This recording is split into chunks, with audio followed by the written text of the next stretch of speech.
Assalamualaikum warahmatullahi wabarakatuh.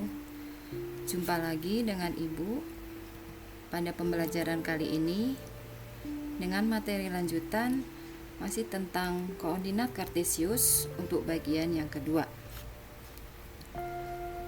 Pada pembahasan sebelumnya, kalian telah mempelajari cara menggambar atau meletakkan titik pada bidang koordinat kartesius. Ya, Ibu harapkan kalian bisa memahami dengan baik materi yang telah dibahas sebelumnya, sehingga tidak akan mengalami kesulitan untuk mempelajari materi berikut. Pada kesempatan kali ini, yang akan kita bahas adalah tentang posisi titik terhadap titik asal 0,0 dan terhadap titik tertentu A, B. Ya, yang pertama posisi titik asal terhadap titik terhadap titik asal 0,0. Kemudian posisi titik terhadap titik tertentu A, B. Baiklah, kita mulai aja pembahasan kali ini. Yang pertama, posisi titik terhadap titik asal 0,0. Perhatikan gambar. Ya, pada materi sebelumnya kalian udah bisa menggambar titik pada bidang koordinat kartesius. Ya, mungkin Ibu ulangi kembali pembahasan yang kemarin.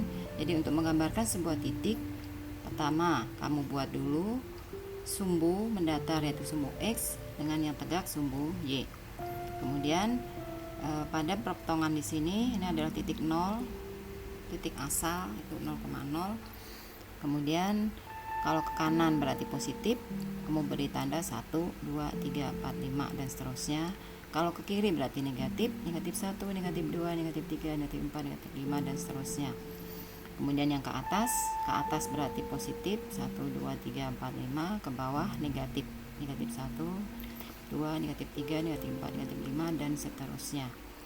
Kemudian untuk menggambarkan sebuah titik, misalkan titik K, ya ini dilihatnya dari sumbu X ini berarti ini 4,3 L nya, ini berarti negatif 5,2 M nya berarti negatif 2, negatif 3, sedangkan N 1, negatif 5. Yang perlu kalian ingat, untuk menentukan titiknya itu dilihat dulu dari yang sumbu X nya, jangan terbalik ya. Ya, dari gambar yang udah kalian perhatikan ini diperoleh hal-hal sebagai berikut. Untuk koordinat titik K yaitu 4,3, ini diperolehnya dengan bergerak mendatar. Jadi dilihatnya dari posisi titik terhadap titik asal 0,0. Jadi dilihatnya dari titik 0 berarti ke kanan 4 langkah, kemudian ke atas 3 langkah atau 3 satuan. Jadi titik K ini posisi terhadap titik asalnya adalah 4 satuan ke kanan dan 3 satuan ke atas. Kemudian titik C, kalau dilihat dari 0 berarti menghitungnya mulai dari titik asal 0,0. Berarti dari sini ke kiri 5 satuan, kemudian ke atas 2 satuan. Kemudian titik M, kalau dilihat dari titik asal 0, ini berarti 2 satuan ke kiri dengan 3 satuan ke bawah. Dengan titik N, kalau dilihat dari titik asal 0,0 berarti 1 satuan ke kanan, kemudian 5 satuan ke bawah. Ya, ini posisi titik terhadap titik asal. Selanjutnya, untuk posisi titik terhadap titik tertentu atau A, B. Ya, menentukan posisi titik terhadap titik tertentu pada dasarnya memiliki cara yang sama dengan menentukan posisi titik terhadap titik asal. Perbedaannya di sini hanya terletak pada titik acuannya. Ya, sebagai contoh, perhatikan gambar berikut. Diketahui titik A dengan koordinat 7,9. Tentukan posisi titik A terhadap titik acuan 3,2. Ya, untuk menyelesaikan soal seperti ini, perhatikan langkah-langkah yang harus kalian buat. Langkah pertama, gambarlah koordinat kartesiusnya lengkap dengan titik A 7,9 dan titik acuan 3,2. Jadi kamu gambar biasa sumbu X mendatar dengan sumbu Y. Kemudian seperti yang udah kalian ketahui, beri angka 1, 2, 3, 4, 5, 6, 7, 8, 9 karena ke kanan arahnya positif, kemudian ke atas ini juga positif 1, 2, 3, 4, 5, 6, 7, 8, 9 dan seterusnya. Kemudian letakkan titik A 7,9 berarti 7 yang mendatar 7,9 di sini. Sedangkan titik acuannya di 3,2 di sini 3,2 titik sebagai titik acuan. Ini langkah yang pertama. Kemudian langkah yang kedua, gambar sumbu X dan sumbu Y baru yang tepat berpotongan pada titik acuan. Jadi sebagai titik acuannya, sebagai titik acuan ini dianggap sebagai 0,0-nya, dibuat sumbu X dengan sumbu Y. Ya, mulai dari sini, jadi titik acuan dianggap sebagai 0,0, berarti ke kanan 1, 2, 3, 4, kemudian ke atas dari sini berarti 1, 2, 3, 4, 5, 6, 7. Kemudian menentukan langkah ketiganya, menentukan posisi titik A dari sumbu X dan sumbu Y yang baru. Jadi yang kita lihat sumbu X dan sumbu Y yang baru itu yang ini. Berarti titik A-nya adalah ini 4 ke kanan, kemudian 7 satuan ke atas. Jadi koordinat titik A jika dilihat dari titik acuannya ini itu adalah 4,7. Ya, untuk lebih jelasnya tentunya kalian perlu mengerjakan tugas berikut. Ini ada di buku LKS tugas mandiri halaman 20. Ya, mungkin yang belum punya bukunya ini ibu fotoin. Kalau yang ada bisa langsung aja lihat di buku LKS-nya. Mbak Ibu kasih contoh cara mengerjakan soal ini. Perhatikan bidang kartesius berikut. Ini ada titik A, B, C, D, E, F. Untuk yang pertama, tentukan posisi A, B, C, D, E, dan F terhadap titik asal. Jadi titik asalnya tentunya di tengah sini 0,0. Kemudian tentukan posisi titik A. Posisi titik A di sini. Posisi A dari titik asal 0,0 berarti ini ke kanan dulu 5 satuan, kemudian ke atas 6 satuan. Jadi titiknya 5,6. Ya, kamu tentukan juga untuk titik yang lain itu titik B. Kalau titik B, ingat yang harus dilihat yang mendatar dulu, sumbu X-nya dulu. Berarti kalau dari titik asalnya 0,0 di tengah, ya, berarti ini bergerak ke kiri 1, 2, 3, 4, 5 karena ke kiri negatif, kemudian bergerak ke atas 1, 2, 3, 4, 5. Jadi titik B nya itu 5 satuan ke kiri dan 5 satuan ke atas dan seterusnya.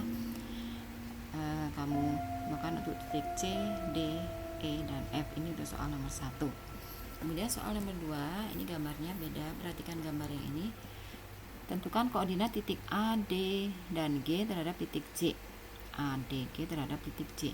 Jadi sebagai titik acuannya adalah C ini. Kamu memulai menghitungnya dari C. C ini dianggap sebagai 0,0. Nah, dari C ini ke titik A berarti ke kanan 3, ini 1, 2, 3, kemudian ke atas 2. Jadi titik koordinat titik A ini adalah 3,2 karena dilihatnya dari titik asalnya C. Itu juga untuk D. Dari sini ini berarti berapa satuan nih? 1, 2, 3, 4, 5. 5 satuan ke kanan. Karena di segaris ini berarti koma 0 satuan ke atas. Jadi ini 5,0 dan seterusnya. Dengan cara yang sama kamu lihat, jadi titik acuannya di mana? Terus yang ketiga ini titik acuannya di E, berarti E-nya ini dianggap sebagai 0,0. Kemudian untuk soal yang kelima, diketahui titik A, B, C. kamu gambar dulu titik A, B, C pada koordinat kartesius, kemudian kamu hubungkan, kamu tentukan di mana titik D-nya, sehingga kalau digambar dari A digaris ke B, ke C, ke D itu akan membentuk sebuah layang. Ya, itu yang harus kalian kerjakan, dan nanti hasilnya diupload ke e-learning atau classroom, atau bisa juga lewat WA untuk gampangnya. Kemudian ibu lanjutkan sedikit ini materi supaya selesai sekalian. Posisi garis terhadap sumbu X dan sumbu Y. Perhatikan gambar berikut. Ya, kita tentukan posisi garis terhadap sumbu X. Pada sumbu X itu sumbu yang mendatar. Ini ada garis M1, kemudian M2, dan ada garis N1 dengan N2. Ya, kalau dilihat dari sumbu X, berarti M1 dengan M2 ini sejajar sumbu X karena mendatar, arahnya sama. Sedangkan yang N1 dengan N2 ini karena dia tegak, maka ini tegak lurus terhadap sumbu X. Ya, kalau dilihat posisi garis terhadap sumbu Y-nya, terhadap sumbu Y itu yang tegak, berarti garis N1 dengan N2 ini karena sama-sama tegak berarti sejajar. Jadi garis N1 dan N2 sejajar sumbu Y. Sedangkan garis M1 dengan M2 karena ini mendatar berarti ini tegak lurus terhadap sumbu Y. Ya, satu lagi, masih posisi garis terhadap sumbu X, sumbu Y. Perhatikan ini ada garis K dengan L, K di sini garis ini miring garisnya. Kemudian K1 ini, K2 juga garisnya miring. Garis K1 dan K2 ini bukan sejajar, bukan tegak lurus, tapi memotong. Ini garis K1 memotong sumbu Y dengan sumbu X. Begitu juga untuk K2, ini juga memotong sumbu X dengan sumbu Y. Ya, mungkin sampai situ aja. Ya, untuk lebih jelasnya tugas yang ke-6 ini masih dari buku LKS halaman 22. Ya, ini mungkin lebih gampang, lebih mudah. Pertama, kamu gambar dulu titik A, B, C pada buku berpetak.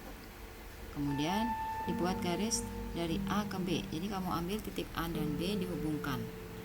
Dan nanti hasilnya tentukan apakah garis AB ini sejajar terhadap sumbu X atau tegak lurus atau memotong. Jadi kemungkinannya hanya ada 3 kedudukannya, bisa sejajar, tegak lurus atau memotong. Ya, untuk mengetahui kedudukan garisnya tentunya ini digambar, kemudian kamu hubungkan. Ya, kalau bisa dengan 5 gambar yang berbeda supaya kelihatan jelas garisnya itu kedudukannya apa terhadap sumbu X dengan sumbu Y. Ya, ini juga sama, setelah selesai kamu foto, diupload ke e-learning atau classroom, atau kalau susah menguploadnya boleh ke WA. Ya, untuk pertemuan kali ini mungkin ibu cukupkan dulu sampai sini. Kalau ada pertanyaan atau hal-hal yang kurang jelas bisa ditanyakan langsung melalui WA atau tanya jawab di e-learning. Ya, ibu cukupkan dulu. Sekian dan terima kasih. Kurang lebihnya ibu akhiri. Wassalamualaikum warahmatullahi wabarakatuh.